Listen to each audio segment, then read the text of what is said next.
reanudamos o seguimos con el ciclo de conferencias bicentenarios, que en este caso cuenta con la presencia de José Javier Esparza, una personalidad que es bastante conocida por el mundo de la comunicación. Se ha dedicado durante bastantes años a los periódicos del Grupo Vocento a comentar la actualidad televisiva, y eso, pues, desde el punto de vista de un escritor, supongo que será una tarea realmente impresionante, tener que, digamos, pues, estar al tanto de esas cuestiones tan relevantes, digamos, de la vida pública, y la agilidad, digamos, que ha demostrado en esa tarea, pues después se nota en sus libros. Unos libros, los publicados últimamente, que, digamos así, serían libros de combate, como por otra parte a él le gusta definirse como un hombre de combate, ¿no? Según he podido consultar en varias entrevistas. Unos libros de combate acerca de la historia de España, fundamentalmente derivados en buena medida de su labor como locutor en la radio, trabajando en la COPE, primero en Las tardes con Cristina. De ahí salieron dos libros, si no me equivoco, ¿no? La Gesta Española, un libro que ha tenido cierta polémica porque un miembro del Partido Andalucista pues ha querido demandar ese libro, y bueno, ahí hay cierto lío con esto del maurofilia, digamos, española rampante, pues tiene estos problemas, ¿no? Últimamente, pues La aventura del Reino de Asturias, un libro que está también, se gesta en un programa que ya tiene él desde el año 2007, ¿no? Dirige el programa en la Estrella Polar, en la COPE, en la madrugada de todos los días, diariamente. Bueno, son los fines de semana, los días laborables. Por eso, pues bueno, yo creo que estamos delante de una persona que pues está combatiendo, digamos, está dando está en el frente historiográfico, digamos, ese frente que actualmente, tal como está la situación panorama político, pues yo creo que es esencial. Y digamos, con esos libros de combate, una historiografía de combate, una perspectiva pues como suele también pasar, políticamente incorrecta, ¿no? Según también la tecnología. Es el CITEL. Es el CITEL. Occidente tiene estos problemas, que era el último libro, no, el penúltimo libro que he escrito, ¿no? El penúltimo, una guía políticamente incorrecta acerca de la civilización occidental, intentando, digamos, desmontar pues una serie de mitos, pues, sobre todo de corte digamos, pro-islámico, etcétera, ¿no? Y anticristiano, vamos a decirlo así rápidamente, ¿no? De tal manera que, bueno, tenemos una personalidad que lo que hace es insistentemente combatir, digamos, es prácticamente pues un soldado de Dios, ¿no? Como se diría los jesuitas, tal como se tenían, ¿no? Y en este caso no, digo sencillamente porque, bueno,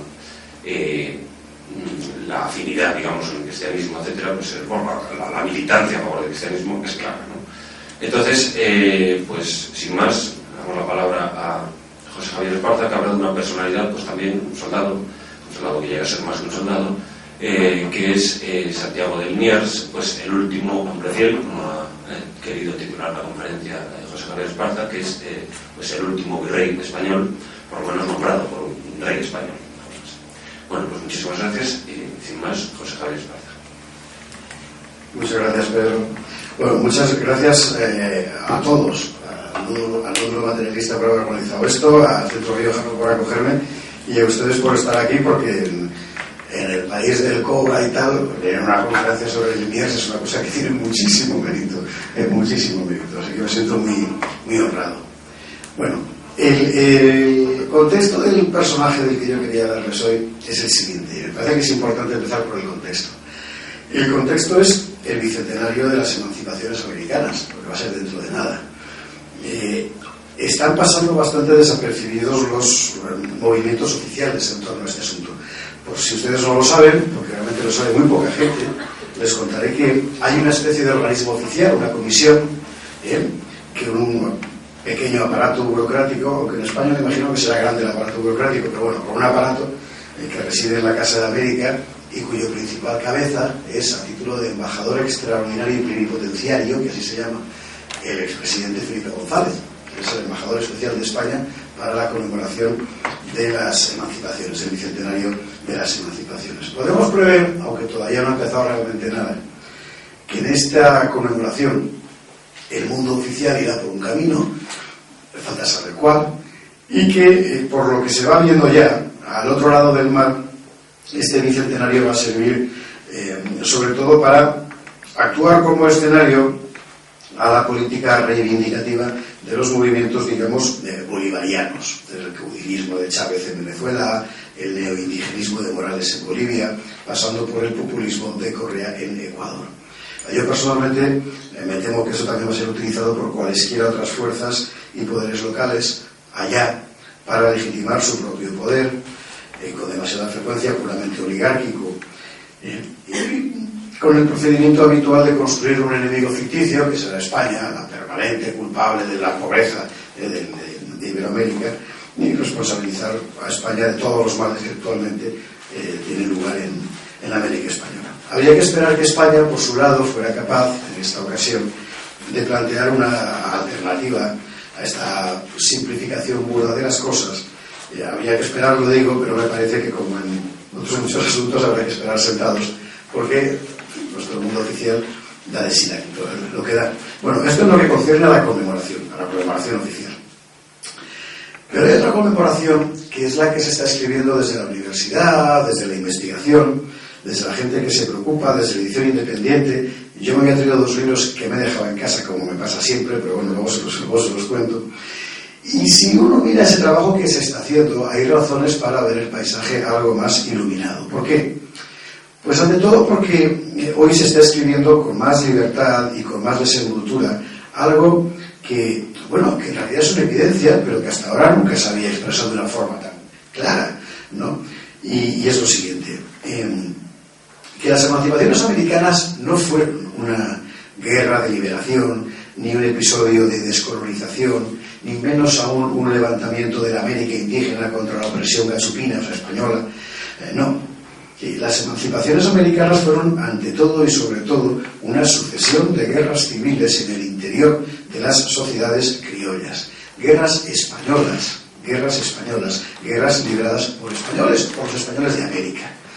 Y cuyo resultado final fue, sí, eso sí lo fue, la emancipación de territorios que a su vez, y después de otras guerras, por cierto, estas entre ellos, constituyeron naciones independientes. Creo que la historia de las emancipaciones americanas tiene que ser reescrita. Suele presentarse como una pugna entre el dominio imperial español y la voluntad de unas naciones que querían ser libres, pero en realidad aquellas naciones no existían.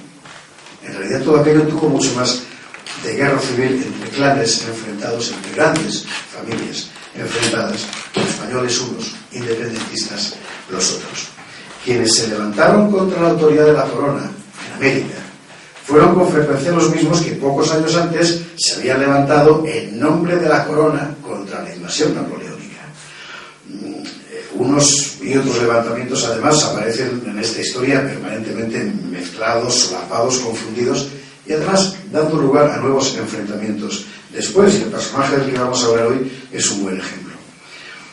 La realidad histórica es que, salvo en momentos muy concretos y en general bastante tardíos, no hubo propiamente un conflicto claramente dibujado entre la metrópoli y unas fuerzas independentistas. Esta oposición se fue dibujando, existió sí, pero al final del proceso, se fue dibujando poco a poco como consecuencia de trastornos que en aquel momento seguramente eran imprevisibles para todos y además en su mayor parte creo sinceramente que ingobernables tanto aquí como allá. Y si vemos por esa sucesión de acontecimientos a partir de 1805 lo veremos con toda claridad.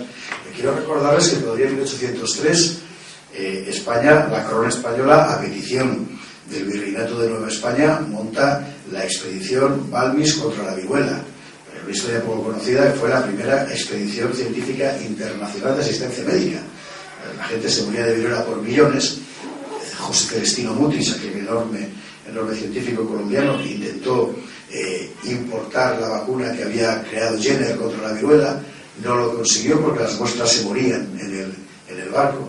Y entonces aquí a los médicos del rey Carlos IV, que además había sufrido en carne propia la viruela, y una hija se le había quedado ciega, se le ocurrió convocar a los médicos de cámara, y un médico alicantino que se llamaba Balmis se le ocurrió una idea realmente insólita que consistió en llevar el virus vivo en brazos de niños, inoculado en brazos con una jeringa, a través del mar, de tal forma que pudiera llegar el virus de la vacuna vivo desde Europa hasta América. Pues se salvaron millones de vidas.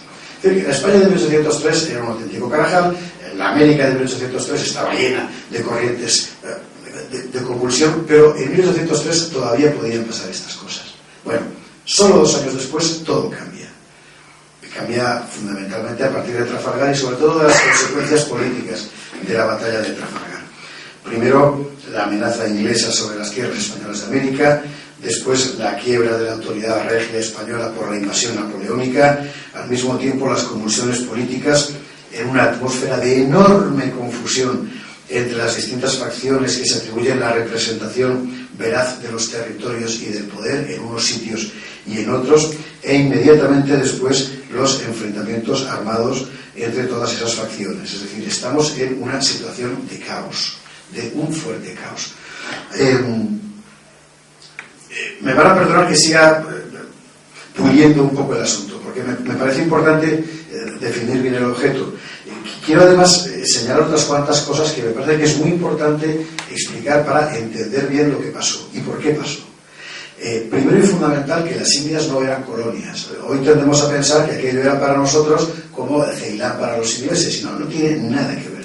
No tiene nada que ver. Es decir, eran virreinatos, eran territorios que formaban parte de la corona española con la misma entidad que las provincias de la metrópoli, evidentemente grabadas por la distancia, claro, pero su estatuto político era ese.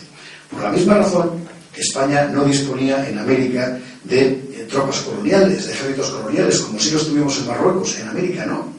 Eran los mismos virreinatos los que aseguraban su propia defensa. Aquellas tropas acantonadas en América, las tropas del rey, eran tan americanas como españolas.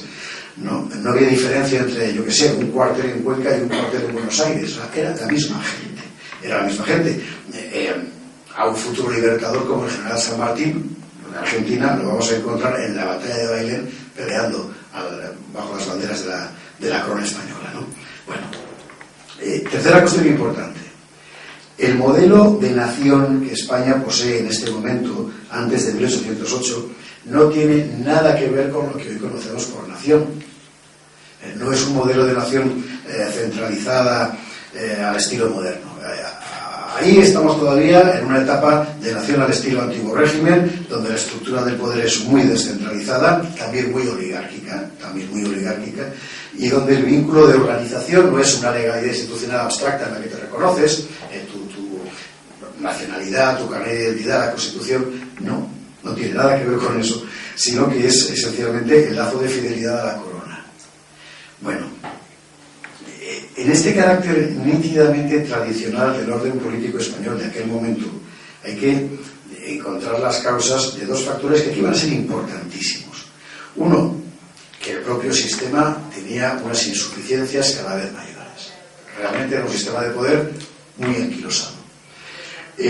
Sencillamente cada vez controlaba menos la realidad, cada vez la controlaba menos. Y el otro asunto son las múltiples maniobras políticas para atacar al sistema, y en especial los manejos de la masonería, que juega un papel absolutamente fundamental en las emancipaciones americanas. Bueno, perdóname que haya sido tan prolijo, pero es que solo teniendo en cuenta todo esto a la vez es posible hacerse una idea más o menos fiel de la situación política de la América española a principios del XIX. Y aún quería decir una última cosa que quizá no tenga tanto que ver con el tema de Liniers como con el tema de las emancipaciones en general, y que creo que tiende a pasarse por alto cuando se habla de las emancipaciones de América y todas esas cosas. Y es lo siguiente. Esto quiere decir, normalmente no se ve porque no es un factor material visible, pero está implícito en la propia existencia de la América española. Y es lo siguiente. La emancipación era una consecuencia inevitable de la propia conquista. En la mentalidad, voy a ser preciso, en el discurso que justificaba la existencia de unas Indias Y desde el siglo XVI, desde la misma controversia de Valladolid, la doctrina oficial española sobre las Indias era expresamente emancipatoria, es decir, lo que justificaba la presencia allí de España era la necesidad de evangelizar a las poblaciones autóctonas. Así se definió expresamente. Y más, y según aquella mentalidad, una vez hubieran sido evangelizadas y por tanto hubieran accedido ya, en la mentalidad de la época, insisto, a la mayoría de edad, en ese momento nada exigiría que siguieran dependiendo de un rey lejano, sino su propia voluntad. Esto, ya digo, está puesto negro sobre blanco en las discusiones de Valladolid e incluso antes en los textos de Francisco de Vitoria. De modo que la emancipación era la conclusión natural, precisamente de la obra conquistadora. Bueno, y ahora que he dibujado todo esto y les he entretenido a ustedes con este asunto, ahora vamos a hablar del personaje del que queríamos hablar, de Santiago de Liniers. Santiago de Liniers, héroe militar, devoto de la corona, patriota español como pocos, efímero virrey del Río de la Plata, que se sumó a la resistencia realista, es decir, pro-española en Argentina, cuando ya todos le habían abandonado y nadie le obligaba a dar aquel paso. ¿Por qué precisamente Liniers? Pues porque la figura de Liniers, desde mi punto de vista, representa como pocas la realidad veraz de la América española en el momento de las emancipaciones. Si ustedes me lo permiten, voy a empezar de una forma muy espectacular con una escena trágica. Sitúense en el 26 de agosto de 1810. Estamos en la Argentina de la independencia. Las tropas independentistas van a ejecutar a un grupo de cautivos. Somos los jefes de la resistencia realista, es decir, los partidarios del rey de España. La comitiva con los presos se detiene al pie del Monte de los Papagayos, cerca de Córdoba. Suena una descarga y acaba con la vida de los últimos leales, una treintena de personas. Los cadáveres son arrojados a una zanja. Entre esas víctimas hay un hombre que es un hombre extraordinario, que es nuestro caballero Santiago de Liniers, virrey del Río de la Plata. Santiago de Liniers era un francés. Este señor era francés, se llamaba Jacques-Antoine-Marie de Liniers-Bremont. Había nacido en Niort, que está en la cerquita de la Bretaña, en 1753. ¿Y qué hacía un francés defendiendo a la corona española en 1810, cuando en España precisamente estábamos sacudiéndonos con los franceses de Napoleón? Bueno, Liniers era francés, sí, pero tenía bastante poco que ver con los franceses de Napoleón. Hemos de situarnos unos cuantos años antes de la Revolución Francesa. Francia y España, gobernadas por los Borbones, habían suscrito sucesivos pactos de familia, y aquella era una alianza que permitía a las dos naciones hacer frente común contra Inglaterra. En virtud de esos pactos de familia, los franceses, los militares franceses, podían participar en las empresas militares de España. Muchos aristócratas franceses se acogieron a ese derecho y combatieron bajo las banderas de los Borbones españoles. Para ellos, es una mentalidad del siglo XVIII, en realidad es una mentalidad anterior, importaba bastante menos la nación que otros conceptos que para ellos eran más importantes, como el trono y el altar, que eran los conceptos básicos del antiguo régimen. Liniers había nacido en una familia muy específicamente ancien régime, antiguo régimen absoluta, es decir, desde siglos atrás sus antepasados pertenecían a la Orden de San Juan de Jerusalén. Con 12 años ingresó en la Escuela Militar de la Orden de Malta, salió de allí con la Cruz de Caballero, sirvió en el ejército francés como oficial de caballería, pero ante todo Liniers era un cruzado. Quería luchar por la cruz y por la corona, y se alistó en una de las cruzadas francesas contra Argelia, y cuando se acabó aquella cruzada, pues encaminó sus pasos a España. Quería ser oficial, no de nuestra caballería, sino de nuestra armada. Lo que le gustaba era la mar. Así que renunció a su carrera previa, que es una cosa que tiene muchísimo mérito, y se marchó a Cádiz para ingresar como guardia marina.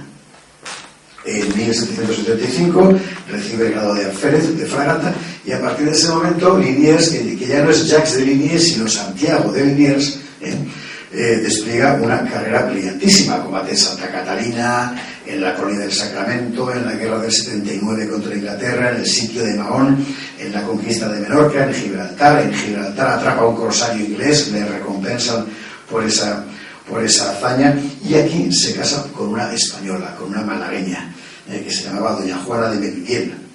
Bueno, hombre, se convierte en un hombre muy respetado, un militar muy distinguido, y en 1788 Estamos hablando todavía del antiguo régimen, absolutamente. En 1788 la corona le envía a América para que organice una flotilla de cañoneras en el Plata. Cruza el Atlántico y ya no volverá. En Argentina a Liniers le esperaba una vida realmente singular. Vamos a ver, iba a vivir tantos éxitos como amarguras. Los éxitos vienen sobre todo de su carrera militar, es decir, cumple a plena satisfacción su cometido con las cañoneras, dirige la fortificación de Montevideo, se le promueve a jefe de la escuadrilla española en la zona, luego gobernador de Misiones, después jefe de la estación naval de Buenos Aires, un carrerón. Pero las amarguras le vienen del lado personal. Su esposa Juana muere muy pronto, en 1790, se casa de nuevo con otra señora, María Martina Sarraeta, que a su vez se muere en 1804. Al mismo tiempo a Liniers pues le hacen el vacío otros oficiales de origen español, de menor mérito, pero de origen español, y al fin y al cabo es un francés. Las envidias no dejan de hacerle mella y finalmente se le relega a un mando menor que es la Ensenada de Barragán. Una historia muy típicamente española. Bueno, pero para colmo, y esto fue seguramente lo peor, el hermano mayor de nuestro protagonista, el conde de Liniers, entra en secreto contacto con los ingleses, es decir, con los principales enemigos de España, que en ese momento están agitando las cosas en América y que no van a tardar en intentar apoderarse de Buenos Aires. Este dato es muy importante. Tanto en el Virreinato de la Plata, como en México, como en Venezuela, los ingleses estaban conspirando con las facciones criollas, españolas, pero de allá, criollas, que aspiraban a la independencia. Y así en aquellas conspiraciones empezaron a dibujarse partidos que son los mismos que unos años más tarde van a llegar a las armas. Estos partidos no se han creado por razones gratuitas, es decir, las Indias no eran una balsa de aceite. Había enormes conflictos muy serios, muy graves, que el poder, digamos, central no estaba sabiendo resolver y el poder virreinal tampoco. Y en el caso concreto de Argentina, uno de los principales factores de crisis era la política comercial y el monopolio que España se atribuía para el comercio internacional a gran escala. Este monopolio representaba para las oligarquías comerciales de América, y en concreto en este caso de Argentina, bueno, pues una auténtica faena, porque realmente les limitaba mucho las posibilidades de enriquecimiento. Y los ingleses, que tienen muchos defectos pero nunca se han caracterizado por su estupidez, aparecieron por allí para dirigirse a la oligarquía porteña y decirle: esto lo arreglamos nosotros nos encargaremos, por supuesto si os aliáis con nosotros, de libraros de esos pesados de españoles que os tienen aherrojados, y os entregaremos el comercio con Gran Bretaña a gran escala. Era la típica oferta que no se podía rechazar. Y bueno, y ahora sí algunos lo rechazaron, pero en todo caso así empieza a moverse el malestar. Pero bueno, fue precisamente frente a los ingleses, frente al gran enemigo de aquella España, frente a los que Liniers iba a escribir una página imborrable. Volvemos ahora a lo que contábamos antes, el escenario de 1805, después de la derrota de Trafalgar. Derrota que no fue, en fin, un desastre naval irreparable, pero que sí que fue una derrota seria desde el punto de vista militar y quizá aún más desde el punto de vista político y, ojo, muy importante, desde el punto de vista logístico, porque sencillamente la flota española ya no era capaz de cubrir sus bases ultramarinas de ninguna manera. ¿No? Bueno, los ingleses lo saben, claro, y van a intentar doblegar el dominio español en América. Uno de sus principales objetivos es precisamente el dominio español en el Río de la Plata.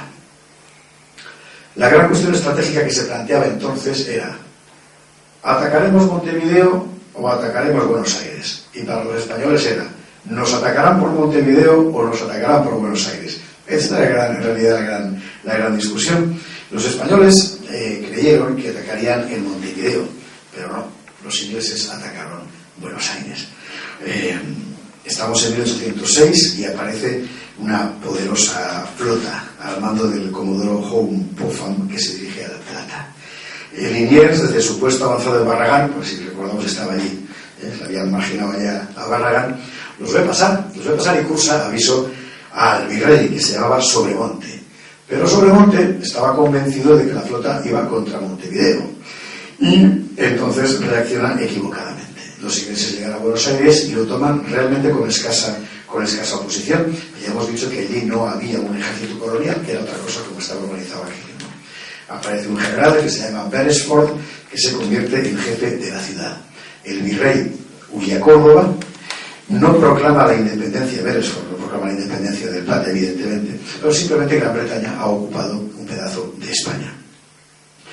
Entonces Liniers acude a Buenos Aires para explorar la situación, comprueba que hay un grupo de patriotas dispuestos a resistir. Ese grupo lo ha formado un personaje singular, retengan el nombre porque hablaremos de él un poco más, que se llama Martín de Alzaga o Álzaga. Este Álzaga es un alavés que había llegado a la Argentina muy pobre, que se había enriquecido con el tráfico de armas y de esclavos hasta alcanzar una relevante posición social. ¿Cómo decir? Yo diría que era un mafioso de la época, pero seguramente sería injusto, ¿no? Seguramente era se había convertido en un auténtico cacique con sus propias manos. Bien. Y este Álzaga ahora estaba empezando a reunir voluntades para echar a los británicos. Álzaga logra organizar un auténtico ejército secreto y bueno, en realidad eso era todo lo que Liniers necesitaba para reconquistar Buenos Aires.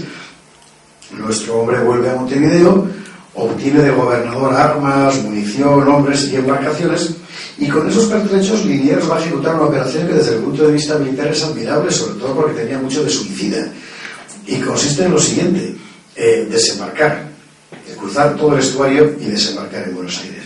Vamos a ver, primero tenía que burlar la vigilancia de la flota británica, claro que estaba allí, y eran muchos barcos, y era mucha gente. Y entonces la única forma de conseguirlo es aprovechando una sudestada, que es como se llama ya a los temporales. Con la navegación es extraordinariamente arriesgada, claro, bueno, la aprovecha y cruza el Plata entre el oleaje, desembarca en la otra orilla y siempre bajo la tormenta se dirige a Buenos Aires. Es el 12 de agosto de 1806. Y claro, los ingleses los cogen por sorpresa, estarían tomando el té o lo que fuera, evidentemente no esperaban que alguien hiciera semejante cosa con el tiempo que estaba haciendo fuera. Y la sorpresa de los ingleses aumentó cuando de repente en la calle, además de lo que venía desde fuera, en las propias calles de Buenos Aires, empiezan a aparecer los hombres del ejército secreto de Álzaga. Así que Beresford se rinde y Buenos Aires volvía a ser España. Bueno, esta victoria convirtió a Liniers en el hombre más admirado de Argentina. Los patriotas le eligieron un nuevo jefe militar. Liniers, que ante todo era un caballero, concedió a Beresford, al inglés, una capitulación honrosa, dejó al inglés Luján. Nunca debió hacerlo. El inglés hace la cabra un inglés. Entonces, con la ayuda de dos traidores se escapa. Se reúne con la flota de Popham y prepara el contraataque. Bueno, hay quien ha dicho que quizá Liniers había calculado que Beresford haría esto, porque bueno, era un caballero, pero tonto tampoco era. En fin, el asunto es que estaba preparado para cuando contraatacaran los ingleses. Sin perder un minuto, organiza la defensa de Buenos Aires el 6 de septiembre de 1806 y promulga entonces Liniers un bando extraordinariamente patriótico. Es un bando que yo creo que vale la pena leer con detalle, porque es muy elocuente sobre los sentimientos que podía haber en aquella gente, en aquel año y en aquella ciudad de Buenos Aires. Y ese bando, un fragmento, decía así: así, para que no decaiga un solo punto la gloria de que para siempre habéis cubierto al suelo americano, para mantener con dignidad la alta reputación de las armas del rey católico y para asegurar la quietud tranquila de vuestros hijos y la posesión de vuestros bienes, exige el respeto a la religión, la lealtad al soberano y el amor a la patria de que sois tan dignos habitantes, el que renazcan en América los antiguos e inextinguibles timbres de las provincias de la monarquía española. Vengan pues los invencibles cántabros, los intrépidos catalanes, los valientes asturianos y gallegos, los temibles castellanos, andaluces y aragoneses, en una palabra, todos los que llamándose españoles se han hecho dignos de tan glorioso nombre. Vengan y unidos al esforzado, fiel e inmortal americano y a los demás habitadores de este suelo, desafiaremos a esas aguerridas huestes enemigas que, no contentas con causar la desolación de las ciudades y los campos del mundo antiguo, amenazan envidiosas invadir las tranquilas y apacibles costas de nuestra feliz América. Bueno, me estilo del 18, pero bueno, está bien. Se lo imagino uno promulgado ahora por un presidente autonómico. Bueno, esto era América en 1806. Los voluntarios afluyeron por miles, En pocas semanas Liniers levantó un ejército de 8.000 hombres, dicen. Pero esta vez los ingleses no atacaron primero sobre Buenos Aires, sino Montevideo. En Montevideo, donde el virrey Sobremonte no pudo ofrecer resistencia. Y entonces el Cabildo de Buenos Aires hizo algo insólito. A Sobremonte, que estaba derrotado, lo depuso y eligió nuevo virrey del Río de la Plata al propio Liniers. Bueno, esto era completamente ilegal, absolutamente ilegal. Pero, al fin y al cabo, el estado de emergencia lo justificaba. Había una guerra, ¿no? Y la verdad que la amenaza era enorme, es decir, nada menos que 10.000 hombres concentraron los ingleses frente a la capital. Pero Buenos Aires había decidido resistir, y cuando el enemigo atacó, se produjo el milagro. Los británicos habían previsto un choque dentro de la ciudad, y yo, por más que lo he estudiado, no entiendo por qué, pero bueno, eso es lo que cuentan. Pero claro, las columnas de los ingleses fueron aplastadas antes de entrar en Buenos Aires. Fue un acierto estratégico de Liniers, obligar al enemigo a combatir donde él quería y no donde querían los ingleses, y los británicos se retiraron no solo de la capital argentina, sino también de Montevideo. Inglaterra había sido vencida y el rey de España confirmó a Liniers como virrey del Río de la Plata. Inmediatamente después, como sabemos, Inglaterra será aliada de España frente a Napoleón y se acabó el peligro inglés momentáneamente. Porque el peligro inglés no remite nunca, ¿no? Bueno, en fin, en principio Liniers había ganado. Lo que pasa es que eran días, ¿cómo decir?, poco propicios para la gloria, ¿no? Sobre los éxitos de Liniers volvían a acumularse los sinsabores. Por una parte, Francia invadía España. Y Liniers era francés. Liniers tenía muy claro cuáles eran sus fidelidades, pero la gente que tenía alrededor le veía como francés. Por otro lado, ya veterano general, joven pero veterano, viudo, había buscado consuelo en los brazos de una dama peligrosísima, una señora que se llamaba Ana Perichón, señora de O'Gorman, que era muy mal vista por el pueblo, que se llamaba la Perichona, y que había estado en tratos con los ingleses y con los franceses, con los portugueses, con los españoles y con los independentistas, ya la Batajari de la época, Ana Perichón. Y esta Perichona convirtió la alcoba de Liniers en un despacho de influencias, ¿no? Al virrey se le acusó de favoritismo y corrupción, pero sobre todo lo más importante, porque aquí en estas cosas nunca sabes lo que es habladuría y lo que es verdad. Luego preguntaré a uno que sabe qué es lo que hay de verdad en todo esto. Lo más importante es que ya muchos conspiraban contra la corona en el Río de la Plata. Y lo que va a pasar a partir de este momento es muy elocuente, porque ayuda a comprender el paisaje explosivo que en América había dejado la invasión napoleónica de España. Vamos a resumirlo, vamos a contarlo muy rápidamente. Sin que en España haya un poder visible y eficaz, el poder en las Españas de ultramar se fragmenta. En este caso concreto, el gobernador de Montevideo forma una junta que se aparta del control de Liniers. El propio Martín de Álzaga, el heroico traficante del que hablábamos, se declara contra el virrey. Y al final la Junta Suprema Central, desde España, sustituye a Liniers por un caballero llamado Baltasar Hidalgo de Cisneros. A Liniers le conceden una salida digna.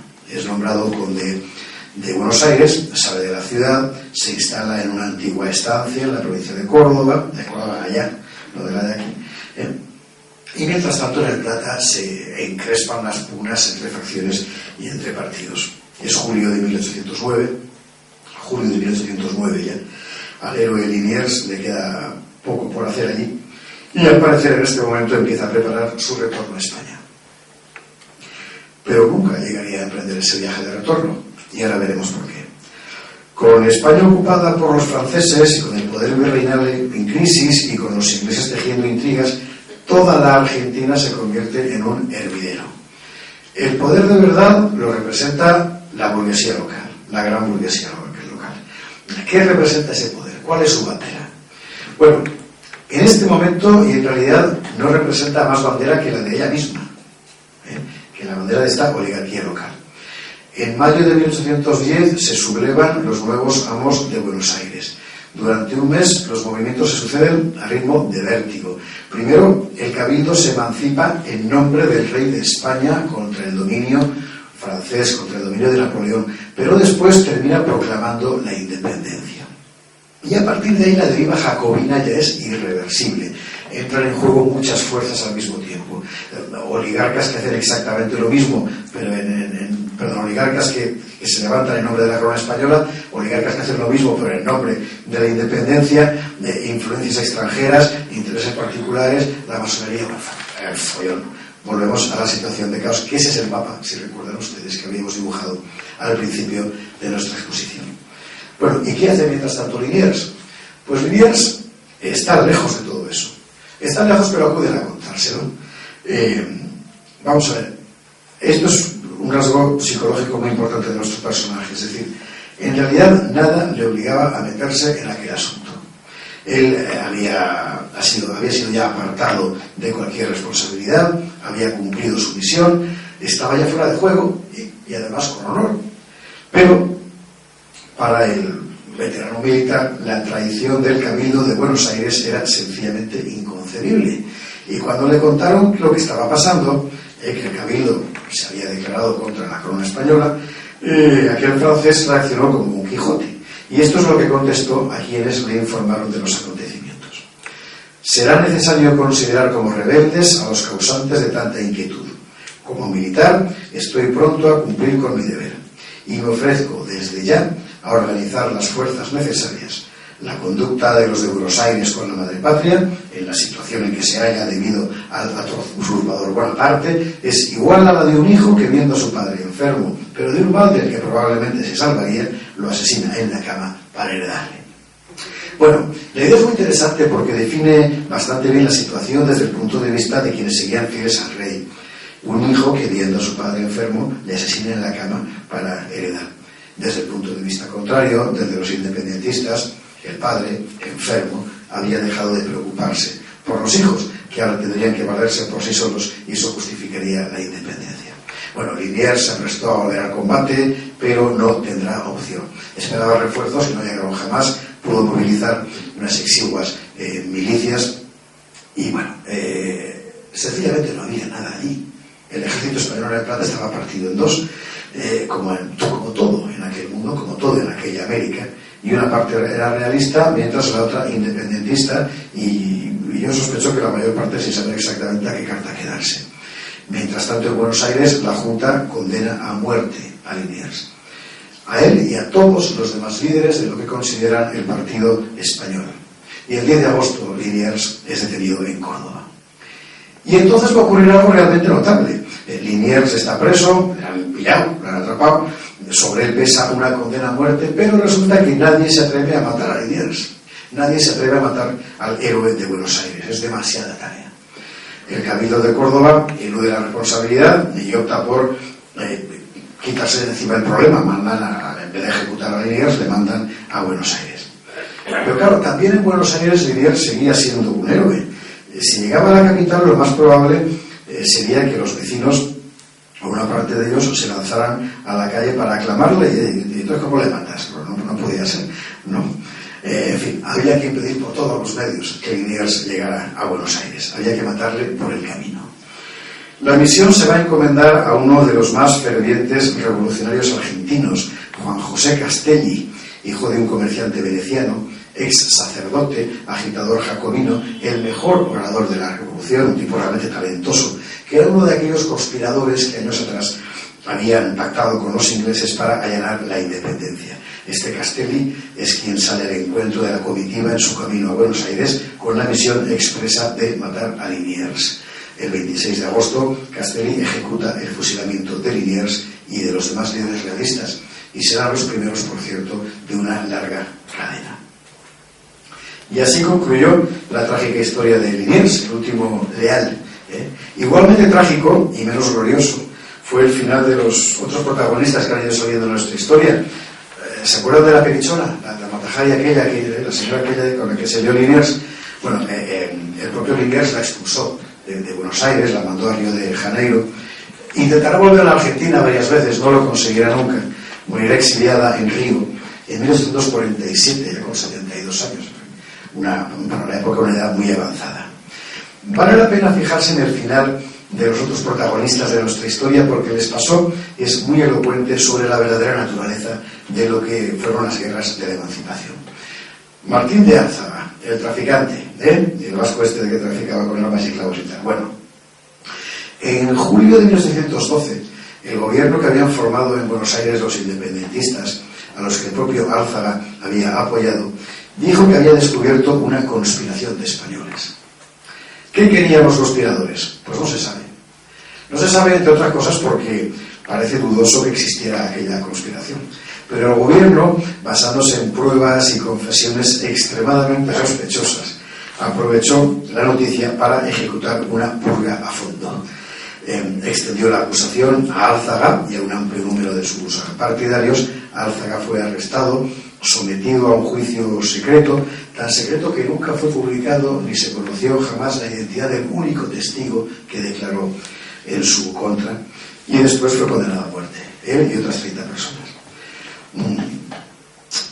Las ejecuciones tuvieron lugar 2 días después del arresto, es decir, todo tiene la impresión de que estaba la sentencia dictada de antemano. ¿A quiénes ejecutaron? Pues lo mismo a jefes militares que a comerciantes o a frailes. Y a todos, por cierto, se les expropió sus bienes, que pasaron a las haciendas de la monarquía gobernante, en su mayor parte. En fin. Después de fusilado, el cadáver de Álzaga fue colgado en la Plaza de la Victoria de Buenos Aires durante 3 días. Esta atmósfera de terror jacobino a la francesa terminó afectando también a los propios revolucionarios, y aquí hay que hablar del final de Castelli, el tipo que había mandado a fusilar, se había encargado del fusilamiento de Liniers. A este Castelli le recompensaron por mandar a Liniers e incluso le enviaron como delegado de la revolución al norte, al área de La Paz, hoy Bolivia, para imponer allí el nuevo orden. Quiero subrayar, porque nos sonará mucho hoy, una cosa que hizo este Castelli en cuanto llegó a aquel lugar, y es que se le ocurrió festejar Castelli, hijo de italiano y de española. Bueno, Castelli se le ocurrió festejar el aniversario de la Revolución, 25 de mayo de 1811, en Tiahuanaco, con los caciques indios, donde rindió homenaje a los antiguos incas e incitó a los pobladores a alzarse en contra de los españoles. O sea, como Evo Morales, pero sin jersey, lo mismo. Y además con menos sangre india, por cierto, que Morales. Bueno, después de pasar a sangre y fuego el norte de la Argentina, aniquilando enemigos y profanando iglesias en un puro vértigo de terror, porque lo de Castelli fue una cosa que no tiene nombre, al final fue derrotado por los realistas en Perú. El gobierno revolucionario desde Buenos Aires pidió su cabeza. Unos dicen que por sus abusos, otros dicen que porque formaba parte de la propia dinámica de poder que había en Buenos Aires. Bueno, el asunto es que, de vuelta a Buenos Aires, Castelli fue detenido y llevado ante los tribunales.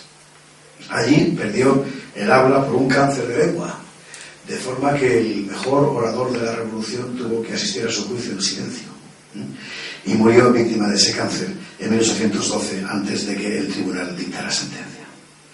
Bueno, no voy a contar aquí la Revolución Argentina ni sus posteriores convulsiones, entre otras cosas porque me falta competencia para contar eso, ¿no? Yo solo quería traer aquí la figura de Santiago de Liniers, fusilado y arrojado a una fosa el 26 de agosto de 1810. Le he presentado como el último hombre fiel a la corona. Sin embargo, lo fue realmente, porque al fin y al cabo Liniers fue también el primer jefe político y militar argentino que empezó a tomar decisiones enteramente por libre, sin contar con la metrópoli. El español que mejor conoce a Liniers, que está aquí sentado, y que luego se llama Horacio Vázquez Rial, y luego a lo mejor nos dice algo, hace poco ha concluido un libro completísimo sobre el personaje y me ha hecho el honor de mandármelo. Y en ese libro él dice que en realidad lo que hizo Liniers fue iniciar la independencia de un pueblo. Y voy a citar una frase suya. Dice así: la reconquista y la defensa de la ciudad de Buenos Aires por su propia población, sin ayuda alguna de la metrópoli y en más de un momento contra alguno de sus funcionarios locales, sumadas al hecho de darse un gobernante sin aguardar órdenes de Madrid, proponen una independencia de hecho de la remota colonia. Sucesos además todos ellos originados en una decisión absolutamente libre, sin influencias ajenas, lo cual la hace más significativa, si cabe, que la tomada en 1810, cuando ya el reclamo de libre comercio representaba de manera específica libertad de comercio con Gran Bretaña. Santiago de Liniers, dice Horacio Vázquez Rial, fue el primer caudillo popular del Plata. Es una perspectiva muy interesante, porque Liniers, que efectivamente fue todo eso que dice Horacio, lo fue sin dejar de ser fiel a la corona española. Así que es posible pensar, después de todo, que si las emancipaciones americanas hubieran dependido de hombres como Liniers y no de hombres como Castelli, otro gallo nos habría cantado a todos y el futuro habría sido menos traumático. En fin, el cadáver de Liniers fue recuperado de aquella fosa, fue recuperado al día siguiente, de hecho por un cura local. Medio siglo después sus restos viajaron a España, fueron recibidos con honores militares y enterrados en Cádiz. La familia de Liniers repudió el título de conde de Buenos Aires y en su lugar prefirió el de conde de la Lealtad, confirmado por la corona española. Lo que nos queda es el recuerdo de un hombre que fue tal vez el último caballero en un mundo que cambió brutalmente ante sus propios ojos. El último hombre leal. Gracias.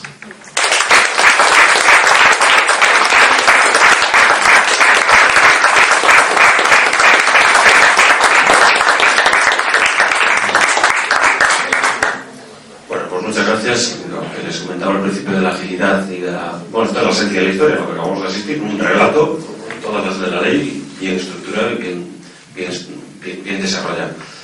Y bueno, ahora viene el turno de las intervenciones del público, después viene la tercera parte del acto, que es el vino español, y como el invitado se tiene que ir relativamente pronto, a las 9:30, ¿no? ¿Me habéis dicho? A las 9. A las 9 pues sería bueno agilizar un poquito esta parte para que pues, el invitado pueda también incorporarse a la tercera parte del acto. Entonces, sin más, pasamos a las intervenciones del público. Que quiera que levante la mano. Bueno, yo voy a matizar dos o tres cosas. Una cosita solo. Entre el público también se encuentra, según tengo entendido, según comentaba ayer, un pariente de Liniers, que está allá al fondo. Entonces tenemos aquí de todo, el mayor especialista de Liniers y un pariente, según me comentaba ayer. Adelante. Hay que ahora hay que presentarle que es Horacio Vázquez Real, escritor que acaba de terminar un extraordinario libro sobre Liniers, aportando datos desconocidos que ha hurgado en documentación no publicada íntegramente y que, en fin, he venido aquí, cubro mi cabeza de ceniza ante ti, Horacio. No, ha sido un desarrollo perfecto. Yo solo quiero matizar dos o tres informaciones. Empecemos por la del final, que es la del conde de Buenos Aires. En realidad no es que la familia repudie el título, sino que Fernando VII considera que está mal mantener el nombre de Buenos Aires en una designación real cuando Buenos Aires ya es la capital de un país independiente. Entonces le pide Fernando VII a la familia que cambie ese título por el de conde de la Lealtad. Una generación más tarde van a reclamar los Liniers el título de conde de Buenos Aires, que es restituido, pero en el momento en que es restituido ya no queda ningún Liniers en España con ganas de continuar. Ya la rama a la que le tocaría ya está toda en Francia. Y se queda ahí muerto, y pasan los 80 o 90 años respectivos por los cuales, si no se reclama el título, se liquida, no se extingue, efectivamente. La otra cosa que quería decir... ¿Está en esa situación ahora, vacante? Sí, ahora. ¿Y qué espera para reclamarlo? No, está extinguido. Ya han pasado esos 80. Sí. Perfecto. Sí, estamos hablando de principios del cambios, sí. No. Ojo, estamos hablando de Isabel II. La restitución se da con Isabel II. Exacto. ¿Y a partir de entonces? Como no lo reclama nadie en 80 años, pues se acabó. Se extinguió. La otra cosa es Castelli y su jefe, sí. Moreno, que es el gran personaje bolsoniano de la revolución, y que tenía todo un conflicto personal con Liniers. No es solo una decisión de orden política. Si Guadalupe, la mujer de Moreno, había sido muy amiga de la Perichona. Sí, ahí había celos e historias personales. También tanto cuando él dice, Moreno dice que hay que ejecutar a medio mundo, al único que nombra personalmente es a Liniers. Es decir, no nombra a ninguno de los otros opositores a la revolución, sino a Liniers. Y además especialmente a Liniers, ¿no? Es decir, con una cosa muy de resentimiento personal, ¿no? Y es él el que decide mandar a Castelli, porque sabe que Castelli es lo bastante bárbaro como para realmente cumplir esa misión, después de que dos jefes militares renunciaran a ella, vamos, imposibilidad política realmente, ¿no? Es decir, aquí vamos a quedar como perros haciendo esto, ¿no? Es decir, Liniers no se merece semejante cosa, entonces manda a Castelli, que era un personaje mafioso realmente, ¿no? Es decir, la mafia jacobina del momento, ¿no? No, yo nada más, lo demás me parece todo, es incorporación de datos, es una posición perfecta la tuya, ¿no? Pues eso, gracias. Oye, y digo una cosa ahora. Ahora soy yo que pregunta al público y concretamente a Horacio. ¿Cuánto hay de compromiso ideológico y cuánto hay de red de intereses oligárquicas en la definición de los partidos en el mismo momento en que comienza la independencia en Buenos Aires? Vamos a ver, hay dos partidos esenciales, es decir, que se van a juntar. En la primera junta de gobierno se van a reunir ahí, es decir, el jefe de la primera junta de gobierno, Cornelio Saavedra, es el representante de esos intereses oligárquicos, un hombre sereno, un militar también de carrera, que ha salvado en más de una ocasión a Liniers de situaciones comprometidas, de intentos de golpe de Estado, ¿no? Siendo Liniers virrey. Pero que no tiene más remedio que sumarse a eso, tratando de atemperar lo que viene, ¿no? Y una ala jacobina, que es representada fundamentalmente por Moreno, que es el secretario de la Junta, que dura en realidad menos de un año, esta situación de más o menos equilibrio. Moreno muere muy rápidamente. Moreno es enviado a Inglaterra en misión de consolidación de la trama de intereses y muere en el mar. Yo pensaba que era hasta hace un tiempo que era el primer desaparecido de la historia argentina. En realidad el primer desaparecido es Liniers, es decir, es enterrado en una tumba anónima, ¿no? Y hay que exhumarlo, hay que hacer toda una serie de trámites secretos, ¿no? Que solo van a salir a la luz cuando Isabel II reclame los restos para inaugurar el Panteón de Marinos Ilustres de Cádiz, ¿no? Que se está construyendo en ese momento, y dice, bueno, al primero que hay que traer es a Liniers, y el gobierno argentino de entonces no tiene ningún inconveniente en entregar los restos, ¿no? Evidentemente los servicios secretos sabían muy bien dónde estaban él y Gutiérrez de la Concha, juntos. Juntos, y como entonces no había ADN, no se separaron los huesos, están los dos enterrados en Cádiz. Además, con una el divisa. padre de los Gutiérrez de la Concha, el Marqués del Duero y Marqués de la Efectivamente. Están allí, ponen en el panteón, hay una placa que dice unidos en la vida, unidos en la gloria. Bueno, no pudieron saber a quién pertenecía a cada cosa. Hoy se podría hacer seguramente con los descendientes, ¿no? Identificar hueso por hueso y separarlos. Pues muchísimas gracias, Horacio. Horacio le ha tocado doble ración de jamón con el mío. Acepto. No solo se monta la conferencia, sino que además luego Acepto. Bueno, yo tenía una cuestión que hacer, si no se anima nadie. Bueno, que se animase también lo debería. Que es la siguiente, desde el punto de vista del enfoque general, ¿no? Que presidió, digamos, el relato, relativo pues a todo lo que tiene que ver con la constitución de la articulación, digamos, la morfología del Imperio Español en América, ¿no? Que era, pues, bueno, que tú has presidido, que has estado presidiendo con prácticamente el título, mencionando el título de Ricardo Levene, ¿no? Las Indias no eran colonias, ¿no? Entonces, precisamente recuerdo que en ese libro, Ricardo Levene, hacia el final, como en la edición de Australia, ahí aparece una propuesta que hace Ricardo Levene en torno a 1940 y tantos, en la Academia Argentina, de desterrar el concepto de colonización para hablar de la conquista española. Se discute ese concepto en la propia academia, pero yo, bueno, os pregunto, tanto Horacio, que tiene la gentileza de contestar las preguntas del ponente, como el ponente mismo, pues, ¿qué suerte ha corrido esa propuesta en Argentina, en esa academia? Como si no hubiera existido. Como si no hubiera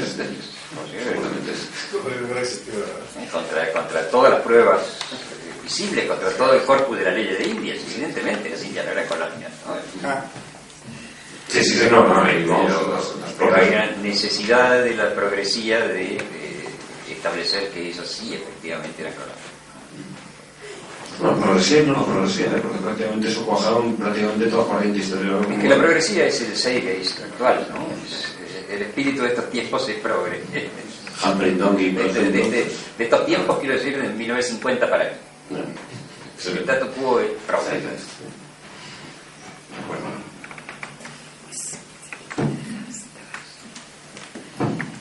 Querría agradecer a Javier Esparza, en nombre de la Asociación Nódulo Materialista, la conferencia tan preciosa que ha dado. Y, de nuevo, ya que él mismo lo ha hecho al presentar su conferencia, recordar el título de Bicentenarios, y a propósito de la asociación de ellos que nos vienen, que sepan quienes nos escuchan que el mes siguiente tenemos una nueva conferencia hasta junio y, por tanto, y recogiendo sus palabras, hasta 1812, la de ellos que nos quedan. Así que muchas gracias por su... Hasta 1898. Hasta 2098 tenemos que pensar en la herencia. Tenemos que pensar en la herencia, es verdad. Es muy bien. Todavía estará acá.